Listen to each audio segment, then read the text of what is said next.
Pano ndi Panyasa Voice Box pamene makhandi a Malawi osiyanasiyana amene makhandi maganizo osiyanasiyana pa nkhani za ndale kanjidwe ka dziko komanso kutsatira bwino kwa malamulo kuno kwathu ku Malawi. Ena amasapota boma, ena amatsutsa boma. Lero tabweranso ndi munthu wina amene ndithu akuoneka kuti amasapota chipani cha Malawi Congress Party, ndipo iyeyo akunenetsa kuti 2025 a DPP zolowaso mboma ayiwale. Ndi chifukwa chakuti iwowa ndithu sangamake pa achakwera, ndi chifukwa chake akungoti ayi achakwera achoke, achakwera atule pansi udindo. Koma kuti mwafunse kuti tsono achakwerawo akatula pansi udindo ndi ziyenda bwanji, sati iwowa sakuwuzani, chifukwa chakuti chimene akufuna nchoti basi achakwera atule pansi udindo. Ndi mkulu amene ndithu akunenetsa kuti ayi achakwera asatula pansi udindo, ndipo 2025 achakwera awinanso. Ndi tikhale limodzi kuti timvere mkulu amene kuti akuti chani pa nkhani imeneyi pano pa Nyasa Voice Box. Atsogoleri anthu atu mutati mufufuze bwinobwino. Anthu akudziwa kuti 2025 pa ballot paper sakanunkha kanthu, ndipo pa ballot paper sakamaka. Ndiye strategy imene iwowa akufuna kuti abweretse ndiyo achakwera atule pansi udindo. In so doing kuti muwafunse kuti kodi achakwera akatula pansi udindo what next, sakuwuzani.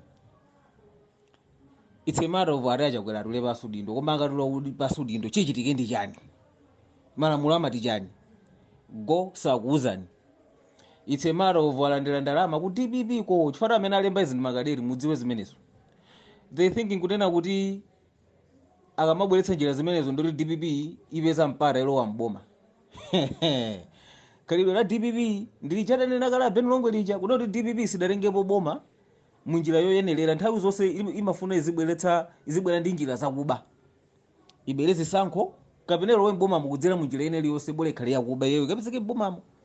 Now pano patsogolo lakhoza kubera zisankho 2025 sakuliona, komanso tsogolo 2025 ladzatenga boma silikuoneka. Ndi chimene aona kuti apange nchani, achakwera apange resign, poganiza kuti akapanga resign iwowo akapezeka ali mbomamo.